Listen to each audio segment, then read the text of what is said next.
Bonjour à toutes et tous. On va commencer donc l'avant-dernière vidéo concernant le design et l'évolution du design. On a vu qu'on était donc dans cette période de troisième révolution et on va faire un petit retour en arrière. Donc on n'est plus du tout en 2000-2020, on revient dans les années 70. Donc petit retour en arrière, deux designers s'insurgent des dérives du design sans réflexion écologique. 1971. Victor Papanek publie le manifeste Design for the Real World, soit Design pour le monde réel, après avoir vécu au milieu des Inuits et des Navajos. Donc les Inuits, je pense que vous savez ce que c'est, ce sont les Asiatiques qui ont vécu dans le nord du Canada et sur la banquise de l'Amérique du Nord, donc dans des zones très froides, avec aucune végétation possible et seulement la possibilité de s'abriter dans des igloos fabriqués en glace et vivre et survivre de la pêche et de la chasse de mammifères marins. Et de mammifères vivant dans ces zones-là, comme les ours polaires et autres. Donc on a cette population qui a réussi à s'installer et à vivre dans ces régions désertiques, froides et glaciales. En étudiant ces Inuits, il s'est rendu compte qu'ils ont développé une culture, une civilisation qui respectait l'environnement et qui arrivait à vivre avec peu de choses. Ensuite, il a étudié les Navajos. Alors, les Navajos, c'est des Indiens du sud des États-Unis, dans une région très désertique, donc sans possibilité de culture ou avec une possibilité de culture très limitée, qui ont dû donc s'adapter à leur milieu très hostile, très chaud, très sec. Donc cette culture Navarro a vécu et s'est développée pendant de très longs siècles, sans aucune difficulté, tout en respectant son environnement, parce que respecter son environnement, c'était synonyme de survie. Sans respect de l'environnement, ces deux civilisations, des Inuits et des Navarros, étaient vouées à l'extinction. Buckminster Fuller, lui, estime que les ressources de la planète sont limitées et qu'il est impératif de recycler nos déchets. On ne pourra pas subvenir à nos besoins à long terme si nous ne recyclons pas systématiquement nos déchets. Donc ça, c'est 1971. C'est vraiment entre la fin de la période des Trente Glorieuses et le début de la troisième révolution industrielle.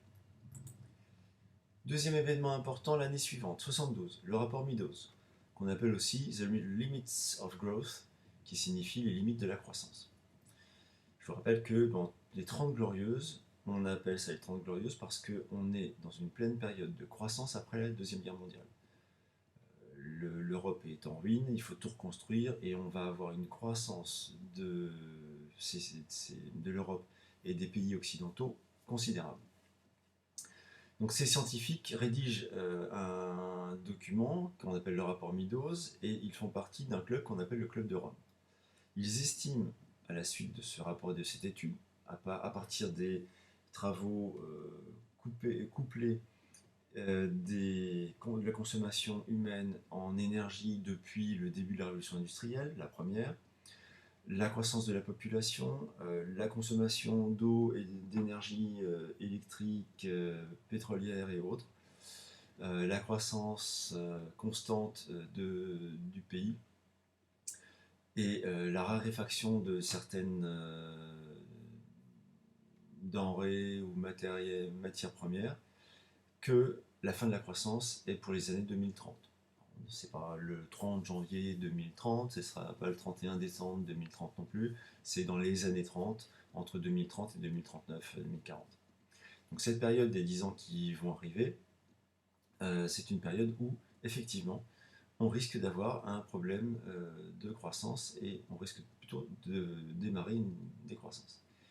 D'ailleurs, cette année, avec le Covid, on a vu qu'on avait commencé déjà une certaine décroissance de notre consommation. Un peu forcée, mais quand même.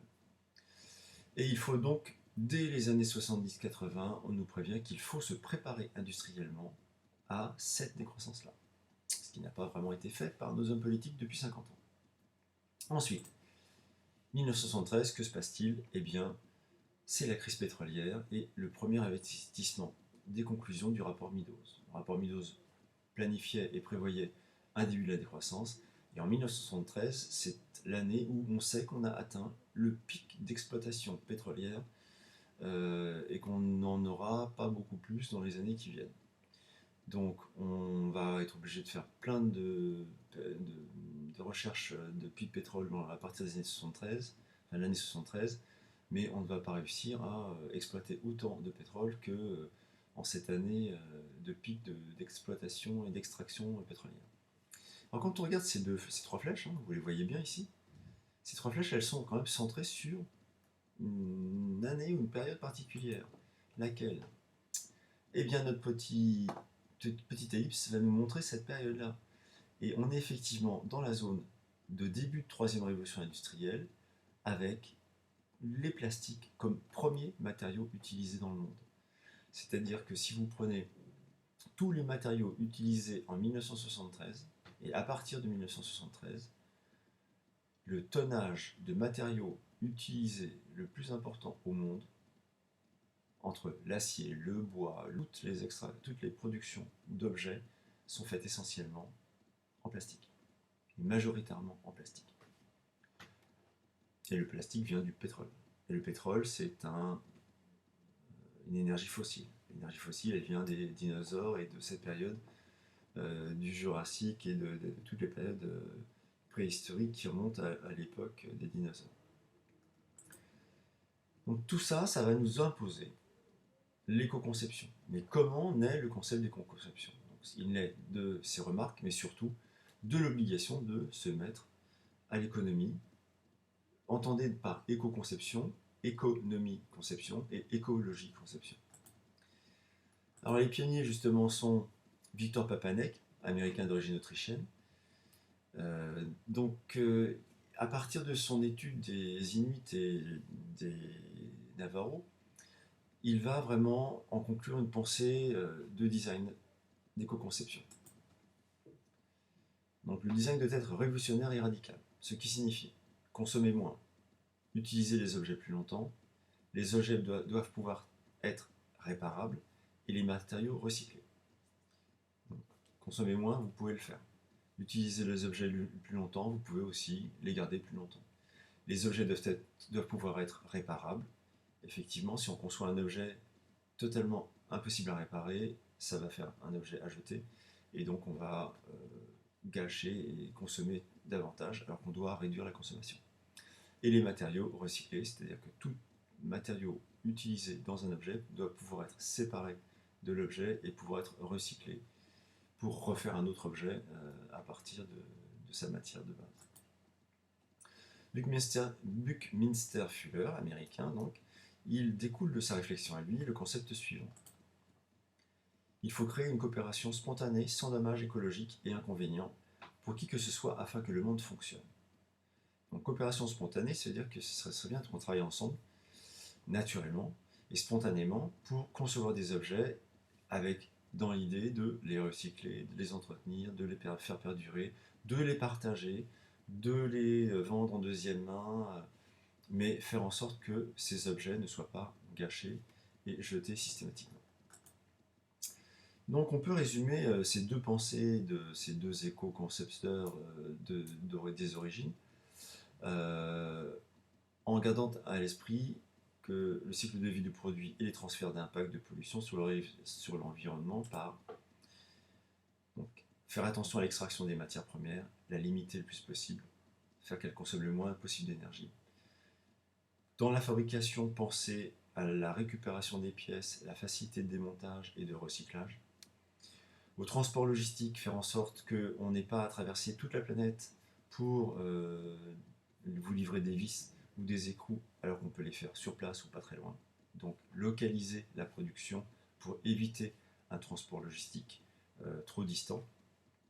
C'est ce dont vous avez entendu parler depuis le Covid. L'usage, faire en sorte que quand on utilise un produit, eh bien on l'utilise le plus longtemps possible et on fait en sorte de le réparer pour qu'il ait une durée de vie la plus longue possible. Et en fin de vie, faire en sorte que l'objet ne soit pas jeté, mais démonté, recyclé pour qu'on puisse réutiliser les différents matériaux qui le composent, matériaux et matériels. Il est évident que des vis et des écrous, peut-être qu'on peut les récupérer sans avoir à les jeter systématiquement. Bien, maintenant on va passer à l'étape suivante. Alors, voilà les photos de ces deux personnages, Victor Papanek en haut et Fuller Buckminster en bas. Donc là, ils sont à la fin de leur carrière. Quand on veut faire de l'éco-conception, on doit réfléchir avant tout et on doit écouter et suivre les 10 règles qui ont été éditées par Dieter Rams, qui est un designer hollandais reconnu dans le métier comme quelqu'un à la pointe de l'éco-conception.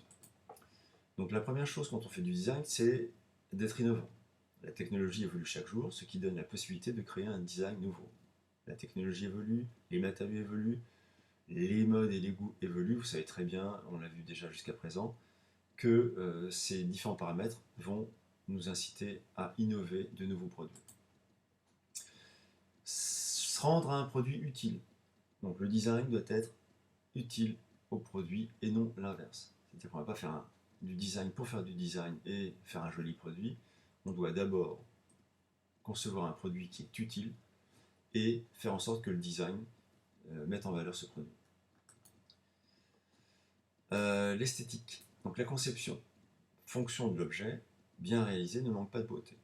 Attention, c'est la forme qui suit la fonction. C'est la fonction de l'objet qui prime sur sa forme. L'esthétisme doit être vu comme une qualité pratique et non comme une décoration, ou comme de la décoration. Il faut rendre le produit compréhensible. Donc le design doit exprimer l'utilisation de façon intuitive. Imaginez qu'un objet soit tellement compliqué à utiliser qu'on soit obligé de lire une notice de 50 pages pour pouvoir s'en servir, ça n'a aucun sens. Il faut que quand on conçoit un objet, quand on en fait le design, qu'on ait compris très rapidement sa manière de fonctionner et la manière avec laquelle on peut l'utiliser. Il faut qu'il soit discret. Donc la simplicité et la neutralité permettent au produit de s'adapter à tout environnement. Il est évident que si on a un objet qui est trop voyant, trop volumineux, trop particulier, et on aura du mal à le mettre en valeur ou à le laisser discret dans un lieu comme une salle d'attente d'hôpital, comme un restaurant, comme une chambre d'enfant, comme un salon. Donc il faut arriver à faire un objet simple et discret pour pas que seule son apparence attire l'œil. Ensuite, on doit être honnête en tant que designer. Il faut que le design soit honnête, il ne doit pas tromper l'utilisateur sur la qualité du produit. Qu'on ne fasse pas croire parce que l'objet est brillant, qu'il est beau, qu'il est vraiment de grande qualité. C'est d'abord la qualité du produit qui doit l'emporter sur l'apparence de l'objet. Ensuite, le bon design permet à un produit de perdurer sans être soumis au changement de mode. C'est-à-dire que si votre produit ne correspond plus à la mode qui est évolutive, pensez quand même que la mode change tous les ans, voire des fois plusieurs fois par an. La mode vestimentaire, il y a la mode d'été, la mode d'hiver, la mode de printemps, la mode d'automne. Si votre produit est totalement calé sur une mode, eh bien, on ne pourra pas s'en servir très longtemps et ça c'est pour l'éco-conception particulièrement handicapant. Ensuite, on doit être méticuleux dans les moindres détails. Un bon design ne laisse rien au hasard. Les détails font la différence. Simple exemple, si vous avez une télécommande qui a 150 touches, ou 20 touches, ou 30 touches, et qu'il n'y en a que 5 ou 10 qui sont utiles, eh bien, ce détail-là va faire la différence parce que ça ne sert à rien d'avoir autant de touches et ça va gêner l'usage de l'objet. On doit être respectueux de l'environnement, donc un bon design préserve l'environnement en minimisant la pollution physique et visuelle. Alors, attention, quand on parle de pollution, ce n'est pas forcément que l'objet dans la consommation qu'on en a, par exemple la voiture qui va polluer en dégageant des gaz carboniques, ça va être l'objet qu'on va jeter et qui va polluer les sols ou les rivières, c'est aussi tout l'outil de production qui va être utilisé et nécessaire pour la production de cet objet qui peut être aussi, qui peut jouer sur l'environnement de manière négative. Donc il faut en amont penser à la construction de l'objet, à sa fabrication, au mode de fabrication, à la pollution liée au mode de fabrication, autant que la pollution de l'objet jeté ou de ce qu'il rejette par son usage. Et à la fin, donc, moins mais meilleur, donc less but better, faire en sorte que l'objet soit le plus simple et pour être le plus facile à utiliser et donc meilleur par sa conception. Bien, cette dernière avant-partie est finie. Vous aurez un quiz vendredi si tout se passe bien. Merci à vous toutes et tous et au plaisir de vous voir en classe. Au revoir.